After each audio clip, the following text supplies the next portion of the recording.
साथियों नमस्कार। स्वागत है आप सभी का आपके अपने चैनल साइंस टॉप में। आज हम साइंस टॉप में अपनी जीव विज्ञान सीरीज का एक बहुत ही इंपॉर्टेंट टॉपिक टैक्सोनॉमी, जिसको हिंदी में वर्गीकी कहते हैं, के बारे में आज हम अध्ययन करेंगे। ठीक है, आइए इसको स्टार्ट करते हैं। There are millions of organism, it is impossible to study every organism separately. आपको पता है कि इस दुनिया में लाखों करोड़ों लिविंग ऑर्गेनिज्म है और हर एक ऑर्गेनिज्म को पढ़ना या उसको याद करना, उसके कैरेक्टरिस्टिक को समझना ये आसान नहीं है। तो वैज्ञानिकों के मन में ये गया कि हम कोई ऐसी विधि निकालें, हम कोई ऐसा मेथड निकालें जिसके चलते कि हम एक ऑर्गेनिज्म को पढ़ें और उसके साथ साथ हम उस एक ऑर्गेनिज्म को समझने के बाद हम कम से कम हजारों या लाखों ऑर्गेनिज्म को उसी के कैरेक्टरिस्टिक्स के बेसिस पे या उसके गुणों के बेसिस पे हम समझ सके। तो इसके लिए एक बहुत ही फेमस साइंटिस्ट हुए हैं जिनको हम बोलते हैं कोरोलस लिनियस। उन्होंने बहुत ही अच्छा काम किया था, जिसके लिए उन्हें हम फादर ऑफ टैक्सोनॉमी भी कहते हैं। ठीक है, हम इसको भी डिस्कस करेंगे। तो पहली बात आपसे कोई ये पूछता था कि why does need of taxonomy, कि टैक्सोनॉमी की आवश्यकता क्या है, तो आप ये बोलेंगे सर क्योंकि पूरी दुनिया बहुत सारे लिविंग ऑर्गेनिज्म से भरी पड़ी है और हर एक ऑर्गेनिज्म को स्टडी करना, उसके कैरेक्टरिस्टिक्स को जानना आसान नहीं था या नहीं होता। इसीलिए एक सिस्टमैटिक वे में एक ऐसा नॉमेनक्लेचर बनाया गया, एक ऐसी पद्धति बनाई गई जिससे कि हम कुछ ऑर्गेनिज्म को पढ़ें और उसके साथ साथ हम बहुत सारे ऑर्गेनिज्म को उन्हीं की प्रॉपर्टीज के बाद हम समझ सकें। तो टैक्सोनॉमी की आवश्यकता थी। ठीक है, अब क्लासिफिकेशन का मतलब ये होता है कि अलग अलग ऑर्गेनिज्म को उनके अलग अलग ग्रुप में डिवाइड करना on the basis of their characteristics, उनके गुणों के बेसिस पे, उनके खाने के तरीके या कह सकते उनके स्ट्रक्चर के आधार पे, उनकी सिमिलरिटीज डिसिमिलरिटीज, उनमें क्या समानता है क्या असमानता है, उनके बेसिस पे जो डिफरेंट डिफरेंट कैटेगरीज में डिवाइड किया गया उसी को हम क्लासिफिकेशन कहते हैं। ठीक है, आइए थोड़ा समझते हैं। अब होता है टैक्सोनॉमी क्या होता है या वर्गीकी क्या होता है। So taxonomy is the branch of science that deals with the method by which we can divide organism on the basis of their similarities and dissimilarities. Taxonomy वो ब्रांच है जिसमें हम किसी ऑर्गेनिज्म को उसके बॉडी स्ट्रक्चर, उसके mode of nutrition, वो कैसे खाता है, वो उसके सिमिलरिटीज, उसकी समानताएं किसके साथ हैं, उसकी असमानताएं किसके साथ हैं, उन सब के बेसिस पे उनको हम अलग अलग कैटेगरीज में हम डिवाइड करते हैं और उसी साइंस को हम टैक्सोनॉमिस्ट कहते हैं। और जो साइंटिस्ट वर्क करते हैं उसको हम टैक्सोनॉमिस्ट बोलते हैं। ठीक है, आइए अब आगे चलते हैं। Coriolis Linnaeus divided all living organism into two kingdom। जो एक बहुत ही फेमस साइंटिस्ट जिसमें मैंने आपसे कहा Coriolis Linnaeus साहब, उन्होंने सारे के सारे जो भी लिविंग ऑर्गेनिज्म थे उन्होंने उनको दो कैटेगरीज में या दो ब्रॉड किंगडम में डिवाइड किया। इन इस बुक सिस्टमा नेचुराई, उनकी बुक का नाम क्या था? सिस्टमा नेचुराई। इस बुक को याद रखिएगा, बहुत बार पूछा है कि Coriolis Linnaeus साहब की बुक का नाम बताइए, तो आप बोलेंगे सिस्टमा नेचुराई। ठीक है, तो उन्होंने जो दो कैटेगरीज में डिवाइड की, एक तुम्हारी प्लांट किंगडम और एक थी एनिमल किंगडम। जब हम मॉडर्न डे की बात करते हैं तो इस समय तो 5 किंगडम क्लासिफिकेशन चलता है, पर चूंकि उन्होंने ये अबाउट 17th सेंचुरी में या 16th सेंचुरी में, सॉरी 17th सेंचुरी में इसको डिस्कस कर दिया था।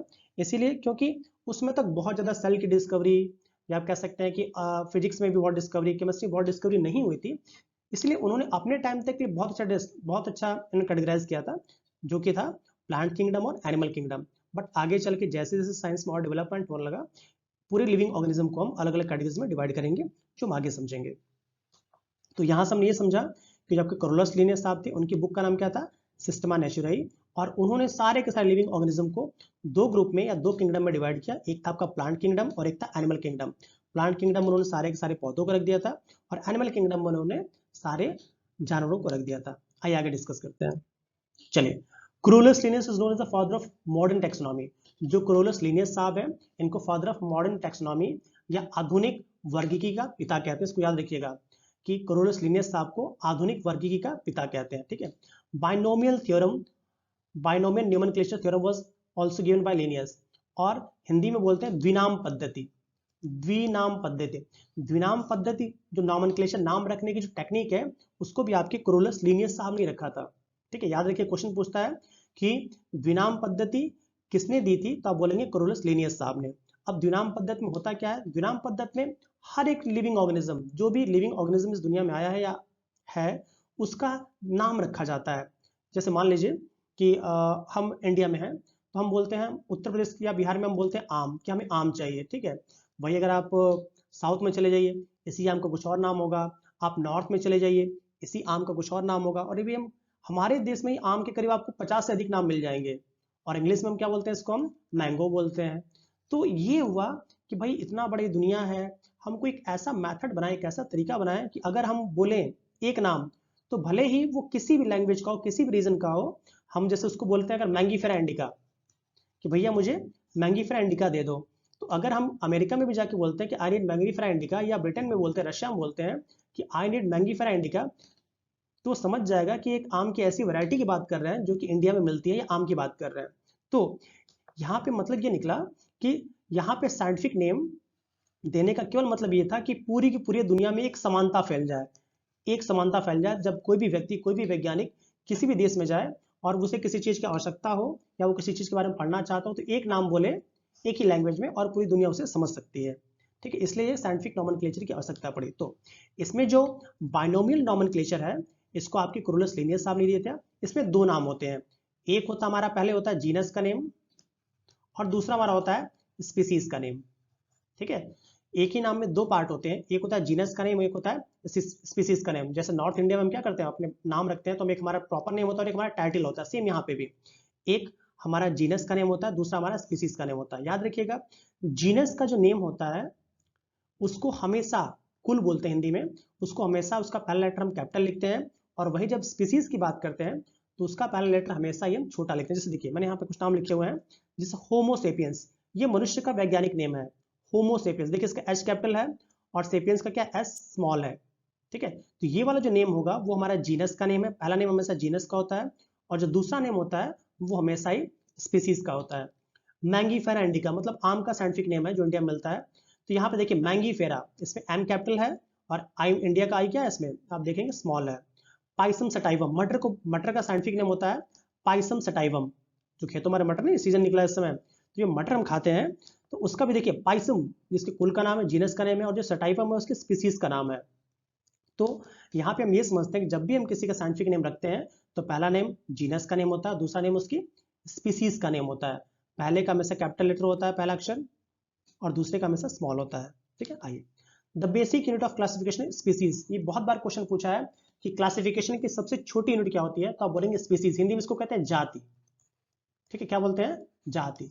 कि जो क्लासिफिकेशन की बेसिक यूनिट क्या होती है, हमारी जाति होती है।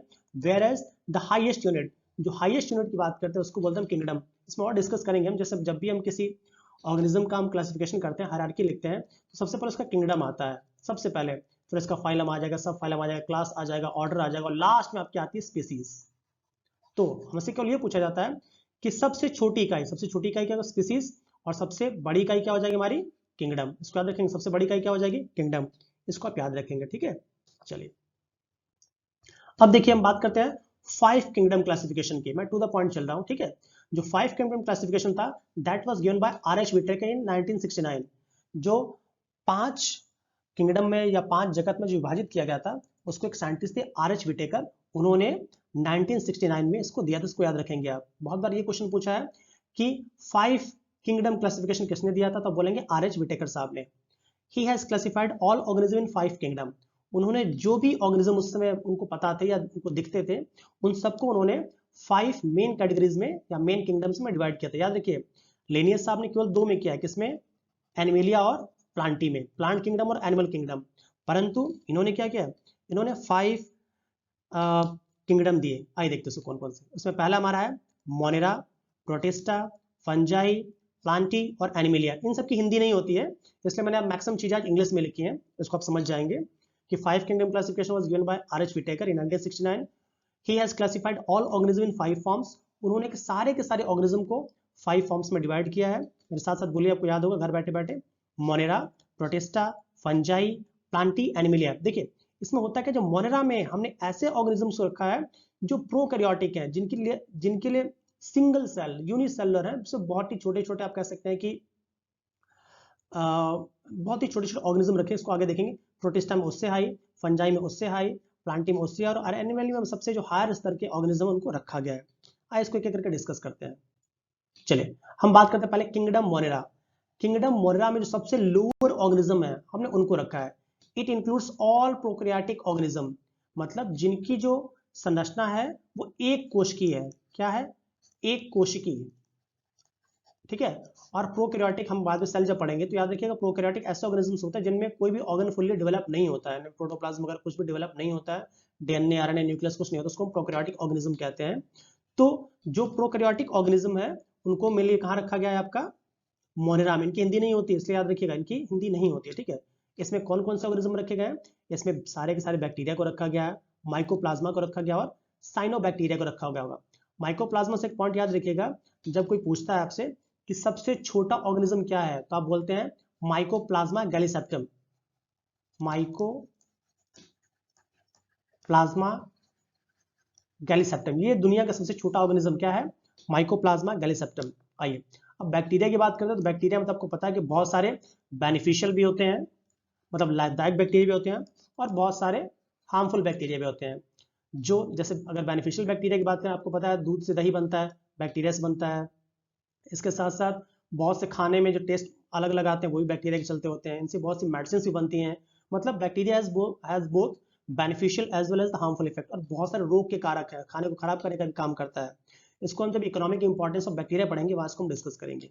साइनोबैक्टीरिया, आपको याद होगा कल ही मैंने बात की थी कि जो ब्लू ग्रीन एल्गी होता है, blue green algae, blue green algae को हम साइनोबैक्टीरिया भी कहते हैं, और माना जाता है कि ये पहला लिविंग ऑर्गेनिज्म है इस अर्थ का, जो कल हमने डिस्कस किया था, ठीक। आइए चलिए अब जिसमें मैंने पहले कहा cyanobacteria is also known as the blue green algae. जो साइनोबैक्टीरिया इसको हम नील हरित शैवाल भी कहते हैं, नील हरित शैवाल, ठीक है। वो भी आपका मोनेरा में ही आता है। ये क्वेश्चन पूछा है कि ब्लू ग्रीन एल्गी को कहाँ रखते हैं, तो आप मोनेरा में रखते हैं। नहीं याद आया तो याद रखिए कि सबसे पहले ऑर्गेनिज्म कौन सा आया, ब्लू ग्रीन एल्गी आया। तो भैया सबसे लोएस्ट ऑर्गेनिज्म का किंगडम क्या है, तो मोनेरा। तो कहाँ रखा गया होगा, ये मोनेरा में ही रखा गया होगा। अब एक टॉपिक हमसे पूछता है कि व्हाट आर मैथनोजेंस। मैथनोजेंस क्या होते हैं, तो आपको पता होगा मेथेन, केमिस्ट्री वगैरह पढ़ा होगा आपने। मेथेन का फॉर्मूला होता है CH4। CH4 जो भी गोबर गैस होती है, ठीक है, उसमें CH4 आपका होता है। इसके साथ साथ जो बहुत दलदली भूमि होती है जहाँ पे पानी बहुत लॉन्ग समय से या बहुत लंबे समय से रुका रहता है, तो वहाँ पे एक स्पेशल टाइप की बदबू आती है, और एक जो गैस निकलती है वो आपकी मीथेन गैस होती है, CH4। इसके साथ साथ जो गाय और भैंस के जो गोबर होते हैं उनमें जो गैस होती है वो भी आपकी मीथेन गैस होती है, जो कि दिखते हैं बहुत शानदार जलता है, ठीक है। तो ये मैथनोजेंस की बात करते हैं। मैथनोजेंस, हाँ, मैथनोजेंस एक क्लास है। इसमें हम ऐसे बैक्टीरिया या ऐसे ऑर्गेनिज्म को रखते हैं जो कि एनएरोबिक है, मतलब वो हवा में सांस नहीं लेते हैं। वो क्या करते हैं, वो आपके मैथनोजेंस मतलब मेथेन से जो CH4 होती है उसी से अपना सारा काम, न्यूट्रिशन वगैरह सारा काम किससे लेते हैं, वो मैथेन से लेते हैं, इसलिए उनको मैथनोजेंस कहते हैं, ठीक है। अब ये कहाँ मिलते हैं, मार्शलैंड, दलदली भूमि, एंड काउ डंग और काउ बफलो के डंग में, जो गाय और भैंस के गोबर होते हैं उसमें भी इजिली मिल जाते हैं। आइए अब मैंने जैसे पहले ही बोल दिया कि bacteria is harmful as well as the beneficial effect. हम डिस्कस करेंगे इसको बाद में, ठीक है। इसके बहुत से क्वेश्चन पूछता है, इसको हम डिस्कस करेंगे बाद में। आइए दूसरा हमारा किंगडम है किंगडम प्रोटिस्टा। मोनेरा से जो थोड़ा सा डेवलप्ड है वो कहाँ आ गया, प्रोटिस्टा में। अब देखिए this kingdom includes organism like amoeba. इसमें जो थोड़े से जो साइनोबैक्टीरिया थोड़े से डेवलप ऑर्गेनिज्म है, इसमें आपके जैसे अमीबा हो गया, एल्गीज हो गए। अब आपको पता है कि अमीबा में भी है, जो अमीबा का शेप क्या होता है, हमेशा चेंज होता है। इसमें आपका न्यूक्लियस भी होता है, आपका कॉन्ट्रेक्टाइल वैक्यूल भी होता है, फूड वैक्यूल भी होता है, हिंदी में रसाधानी कहते हैं, केंद्रक कहते हैं, संयोजक कोशिका कहते हैं, बहुत सारे ऑर्गेनिज्म है, ठीक है। तो आपने अमीबा के बारे में कुछ पढ़ा होगा, तो आगे चलते इससे लेके, ठीक है। तो यहाँ बात कर रहे हैं जो कि इट इंक्लूड्स ऑर्गेनिज्म लाइक अमीब। इसमें जो थोड़े से जो हायर ऑर्गेनिज्म, मतलब ये कह सकते हैं कि जो मोनेरा से जो थोड़े से डेवलप ऑर्गेनिज्म थे वो इसमें रखे गए हैं। On the basis of mode of nutrition they are autotrophic, heterotrophic and saprophytic. अब मोड ऑफ न्यूट्रिशन, यहाँ एक टर्म आया मोड ऑफ न्यूट्रिशन, मतलब खाने का तरीका, अपने भोजन का तरीका, मतलब हम कैसे भोजन को लेते हैं उसके बेसिस पे ये तीन कैटेगरीज में डिवाइड किया, ऑटोट्रॉपिक, पैरासिटिक और सेप्रोफिटिक। मतलब कैसे, जैसे मान लीजिए पौधे हैं, पौधे अपना भोजन स्वयं बनाते हैं, तो हम ये बोलेंगे वो हमारे ऑटोट्रॉपिक है। जो ह्यूमन बींग्स है, जो मनुष्य है, हम अपना भोजन स्वयं नहीं बनाते हैं। यहाँ भोजन बनाने से मतलब किचन में बनाने से नहीं है, यहाँ भोजन कहने का मतलब कि हम किसी भी तरह प्लांट्स पर डिपेंडेंट है। कैसे, मान लीजिए अगर हम बकरी खाते हैं, ठीक है, तो बकरी जो होती है वो क्या खाती है, वो आपका प्लांट ही खाएगी ना। तो बकरी भी किस पर डिपेंडेंट हो गई, आपके प्लांट पे हो गई। मान लीजिए अगर हम सब्जी खाते हैं, सब्जी क्या प्लांट है, तो हम अपने भोजन के लिए प्लांट्स पर डिपेंडेंट है। तो हम ये कहेंगे वी आर नॉट ऑटोट्रॉपिक। हम ऑटोट्रॉपिक नहीं, हम हेट्रोट्रॉपिक है। हम क्या है, हेट्रोट्रॉपिक है, ऑटोट्रॉपिक नहीं है, ठीक है। और ऑटोट्रॉपिक में वे होते हैं जो खुद अपना भोजन, जैसे प्लांट, प्लांट क्या करता है, मतलब पौधे ये करते हैं कि सनलाइट की प्रेजेंस में उनकी बॉडी में क्लोरोफिल होता है, फिर आपका वाटर लेते हैं और खुद अपना भोजन बनाते हैं। तो वो हो गया आपका ऑटोट्रॉपिक। और हेट्रोट्रॉपिक वे होते हैं जो अपने भोजन के लिए अदर ऑर्गेनिज्म पर डिपेंडेंट होते हैं, उनको हम हेटरोट्रॉपिक कहते हैं, हम इसको डिस्कस करेंगे भी, ठीक है। आइए, पैरासिटिक वे होते हैं, पैरासाइट का मतलब ऐसे ऑर्गेनिज्म जो दूसरे ऑर्गेनिज्म पर डिपेंडेंट हो और उनसे अपना भोजन लें विदाउट किलिंग दैम, उन्हें बहुत ज्यादा नुकसान तो पहुंचाएंगे बट उन्हें मार ना पाएंगे। मतलब किसी लिविंग बॉडी पे अगर कोई ऑर्गेनिज्म अपना भोजन ले रहा हो तो आपका पैरासाइट, जैसे हमारी बॉडी में अगर जू है, देखिए पहले पुराने जमाने में बहुत जू पड़ता था, ठीक है, तो वो पैरासाइट है। इसके साथ साथ हाँ, छोटे बच्चों में आप देखते हैं पेट में कीड़े पड़ जाते हैं, जिसमें आपका टीनिया सोलियम है, स्कैरिस है, ये ऐसे ऑर्गेनिज्म है जो पेट में कीड़े पड़े तो वो अपना भोजन कहाँ से लेते हैं, तो वो छोटे बच्चों या जिसमें भी पड़ जाए उनकी बॉडी में जो ब्लड होता है उससे वो न्यूट्रिशन लेते हैं। So these are the parasite, वो हमारे क्या है, पैरासाइट है। नेक्स्ट कैटेगरी थी हमारी सेप्रोफिटिक। सेप्रोफिटिक का मतलब ऐसे ऑर्गेनिज्म जो कि ऑर्गेनिक डेड और डिकेइंग मटेरियल, जैसे मान लीजिए कि मान लीजिए रोटी है, रोटी में देखते कुछ देर बाद फफूंद लग जाती है, तो रोटी है तो ऑर्गेनिक मटेरियल ना, ऑर्गेनिक का मतलब कि लिविंग थी। रोटी किससे बनी है, तो गेहूं से बनी है। गेहूं किससे बना है, तो गेहूं के पेड़ से बना है। तो आफ्टर ऑल ये है तो एक लिविंग ऑर्गेनिज्म, तो मतलब था तो लिविंग ऑर्गेनिज्म। तो इस पे हमारी अगर कोई डिपेंडेंट ऑर्गेनिज्म होता है, ठीक है, मतलब उसके सड़ जाए तब खाए या फिर उसके खराब होने पे खाए, उसको खराब करे, उसको हम सेप्रोफिटिक कहते हैं। जैसे मान लीजिए अगर चमड़े का जूता है, प्योर चमड़े का जूता है, उसको भिगो के आप रख देंगे तो आप कुछ दिन बाद इससे फफूंद लग जाती है, जिसको बोलते हैं फंगस बोलते हैं। तो फंगस क्या करता है, इससे इस चमड़े के जूते से अपना न्यूट्रिशन लेता है, तो ये भी एक तरह से क्या होगा, सेप्रोफिटिक न्यूट्रिशन हो गया। आपने ये देखा होगा कि जो गाय का गोबर वगैरह होता है, अगर बहुत समय से गोबर वगैरह या फिर पानी जहाँ पे सड़ जाता है, कोई लकड़ी हो जाती है, तो आप देखते हैं वहां पे छोटे छोटे आपके ऐसे मशरूम निकल जाते हैं, तो वो भी क्या है, वो भी सेप्रोफिटिक है, क्योंकि वो अपना भोजन अगर लकड़ी पे निकला है तो उस लकड़ी से अपना न्यूट्रिशन ले रहा है, अगर वो जूते पे है तो उस चमड़े से अपना न्यूट्रिशन ले रहा है। तो इस टाइप का न्यूट्रिशन जिसमें कोई ऑर्गेनिज्म किसी डेड और डिकेइंग, किसी मरे हुए ऑर्गेनिक मटेरियल या किसी मरने वाले ऑर्गेनिक मटेरियल से अपना भोजन लेता है, तो उसको कहते हैं हम सेप्रोफिटिक न्यूट्रिशन। इसको अंतिम कहते हैं मृतोपजीवी। मृतोपजीवी मतलब किसी मृत जीव के ऊपर से अगर आप न्यूट्रिशन लेते हैं तो उसको कहेंगे हमारा वो मृतोपजीवी है। इसके एग्जांपल में प्रोटिस्टा में आपके प्रोटोजोआ रखे गए हैं, सारे के सारे प्रोटोजोआ को पढ़ने हैं, डायटम्स और एल्गी भी। एल्गी से याद रखिएगा माइकोला, ठीक है, तब को याद है माइकोलॉजी वगैरह, ठीक है। चलिए अब आइए, एक ऑर्गेनिज्म बहुत बार पूछा था, यूग्लिना। यूग्लिना हमने कल भी देखा था, आज भी हम यूग्लिना देख रहे हैं। Euglena shows both characteristics of heterotrophic और ऑटोट्रॉपिक।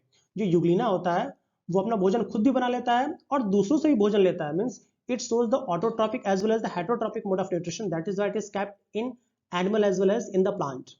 जो यूग्लिना है ये मेनली ये प्रोटिस्टा में है, एक ऐसा ऑर्गेनिज्म है जो कि कुछ प्रॉपर्टी शो करता है प्लांट की तरह और कुछ प्रॉपर्टी शो करता है एनिमल्स की तरह, इसीलिए इसको हम प्लांट और एनिमल दोनों में रखते हैं और ये बोला जाता है it is connective link between the plant and animal. आपसे क्वेश्चन ये पूछता है कि प्लांट और एनिमल के बीच में कनेक्टिव लिंक क्या है, तो क्या बोलेंगे आप, यूग्लिना। रट्टा मार लीजिए क्या है, Euglena.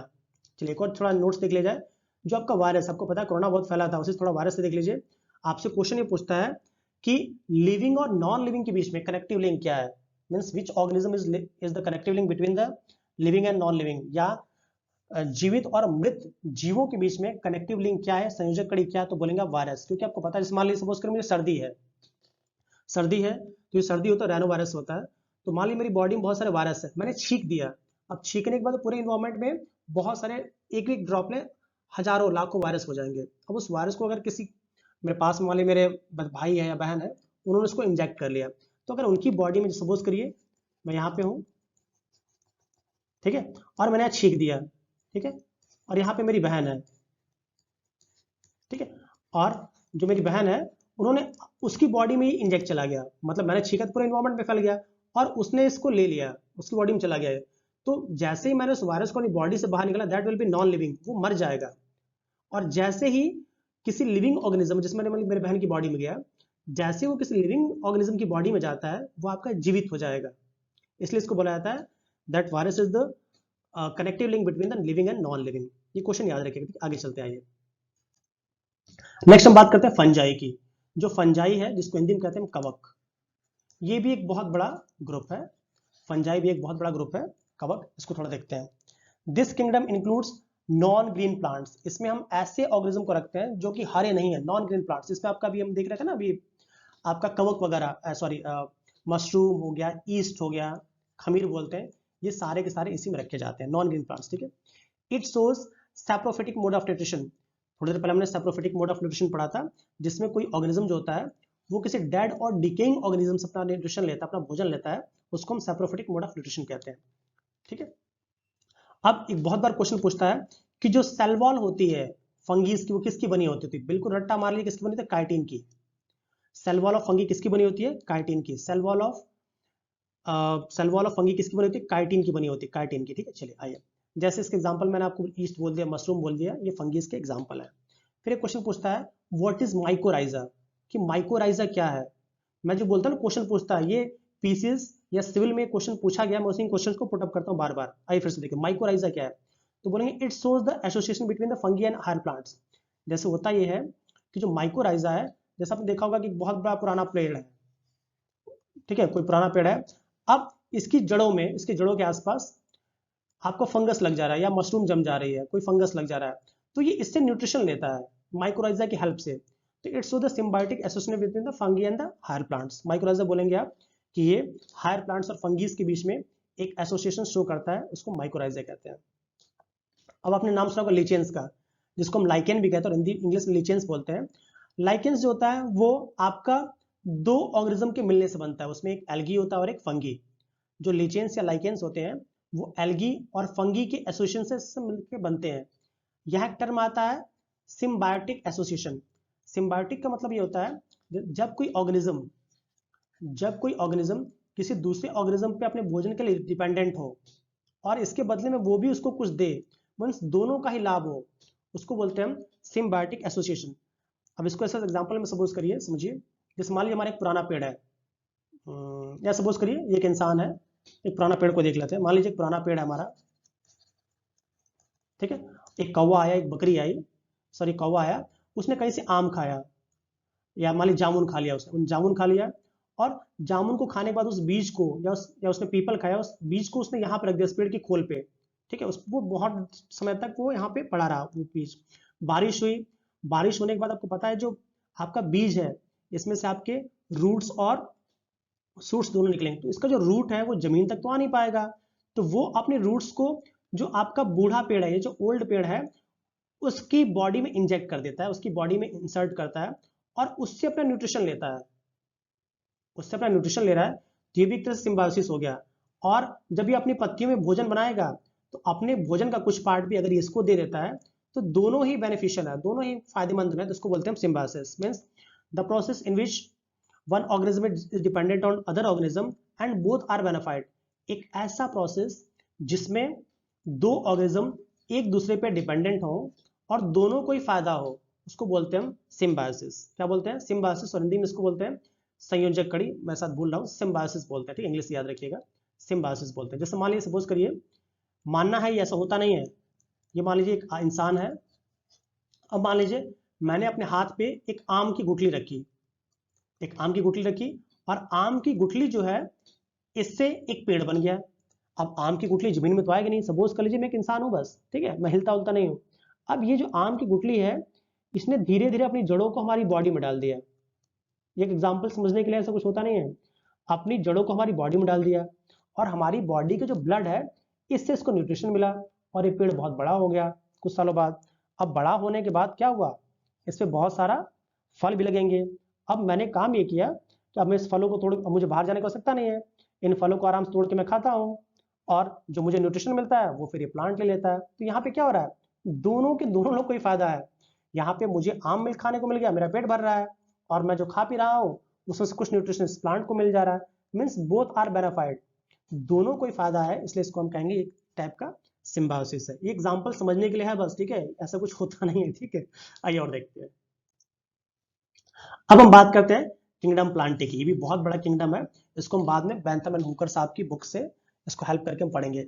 It includes all the plant, इसमें सारे के सारे छोटे बड़े सारे प्लांट्स रखे गए, हायर प्लांट्स रखे गए हैं, एक्सेप्ट, ठीक है, यहाँ पे एक्सेप्ट लगाना मैं भूल गया हूं। It includes all the plants except algae, fungi, diatoms and member of monera and protista. इसमें सारे के सारे प्लांट्स रखे गए हैं एक्सेप्ट एल्गी, एल्गी नहीं रहेगा, फंगी नहीं रहेगा, और डाइटम्स एंड अदर मेंबर्स नहीं रहेंगे। मैं प्लांटी इसलिए नहीं पढ़ा रहा हूँ क्योंकि प्लांटी बहुत बड़ा हो जाएगा, फिर आप चैप्टर बोरिंग हो जाएगा, ठीक है। आइए, तो प्लांटी को हमें अलग से पढ़ना है, इसको हम अलग से डिस्कस करेंगे। आइए, नेक्स्ट हमारा एनिमिलिया। ये भी बहुत बड़ा फाइलम है, इससे बहुत क्वेश्चन बनते हैं, इसलिए हम अलग से एनिमिलिया को भी देखेंगे। ऑलमोस्ट ऑल एनिमल्स, जो भी एनिमल्स हैं सब रखे गए एक्सेप्ट प्रोटोजोन। प्रोटोजोन में क्या, अमीबा, पैरामीशियम, यूग्लिना, सारे के सारे आ जाते हैं। इनको छोड़ के जो भी ऑर्गेनिज्म है वो सारे के सारे एनिमिलियम रखे गए हैं। और चूंकि आपको पता है कि किंगडम जो एनिमिलिया है इसमें फिर बहुत सारे आपके फाइलम्स हो जाते हैं। उन फाइलम में फिर आपका प्रोटोजोआ, फिर सिलेंट्रेटा, फिर आपके अलग अलग हमें पढ़ना है डिटेल में, इसलिए इसको भी हम ज़्यादा नहीं पढ़ेंगे। ठीक है, चलिए, तो इस तरह आज का हमारा चैप्टर खत्म हुआ। अगर आपको हमारे पढ़ाने में कोई कमी नजर आती है तो प्लीज़ अपने सुझाव जरूर दें, और प्लीज़ हमारे चैनल को लाइक, शेयर और सब्सक्राइब करें। और जो भी आपके अवेलेबल कमेंट्स हो उसको प्लीज़ कमेंट बॉक्स में जरूर दीजिए। प्लीज़ आप सभी स्वस्थ रहें, मुस्कुराते रहें, प्रसन्न रहें और अपने घर वालों को भी प्रसन्न रखें। Thank you in advance. जय हिंद, जय भारत।